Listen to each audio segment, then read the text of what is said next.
Okay, so in terms of data collection and analysis, specifically in the social sciences, studying poker players is very unique, and I want to explain exactly why. So, at a macro level, when looking at behavior at the table, you have three general categories. You have player actions, you have table events, and you have behaviors, which all occur at a specific time. An action is anything that a player does that is directly related to the game of poker: raise, fold, call, etc. Table events are any action executed by the dealer and they create the general flow of the game. So, for example, the moment a player is dealt their hole cards and what they have, when we see a flop, turn, or river, these would be considered a table event. Finally, we have behaviors, which are all observable movement at the table, and in some cases, non-observable movement, which is recorded via biofeedback devices. Those three data sources are all bound to a moment in time. And we measure time by breaking 1 second down into 30 frames. So right now, you are seeing me move frame by frame, which is at the level we are observing behavior. We want a more granular level of time recording, mainly because a lot of actions are executed less than a second, and it's valuable to have a standard when dealing with such a massive amount of raw video footage. So table events and actions are very easy to deal with. It's an insanely labor-intensive process, but it's very straightforward. You mark the time an event happened.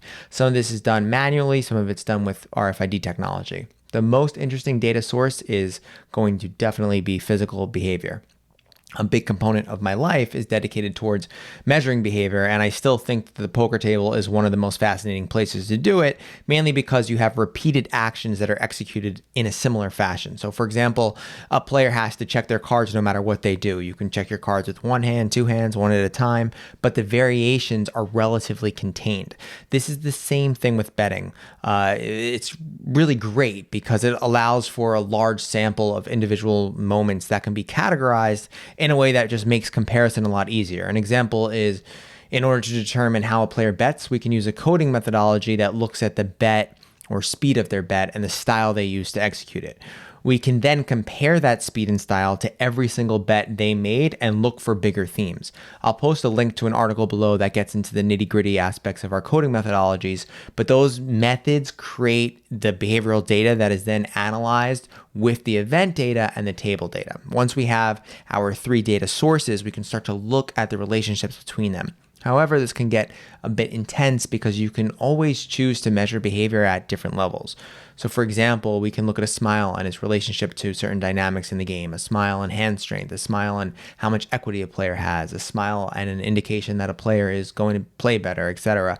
But when we do this, it probably won't tell us much at all because smiles are complex and there are a lot of different ways a person can smile. If we want to go hyper detailed, we can use software such as Face Reader by a company called Noldus or Amazon's Recognize and break down every single facial action unit, create customized definitions of what constitutes a specific smile type, and do analysis that way. And, while this is interesting and it sounds really cool, it often becomes a bit of a rabbit hole because when it comes to facial movement, there's just a ton of noise. There is value, but there's a lot of movement that means nothing. So a more practical and ultimately easier relationship to study is, let's say, the difference between the perception of pre-flop hand strength and certain hand movements. The table action is when a player is dealt their hole cards. The action is a player's first decision, fold, call, raise with an amount.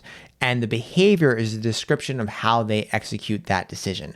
A player will do this every single hand they play, so it's often several hundred times across a session, allowing us a very comprehensive understanding of how this particular moment can be used to understand the connections between behavior and a player's hand strength. Having all three of these data sources is critical when analyzing behavior because they give you the full picture understanding of how a player's behavior is connected to usable information at the poker table. Anyways, hope this was a helpful macro review of how we conceptualize our data sources at Beyond Tells.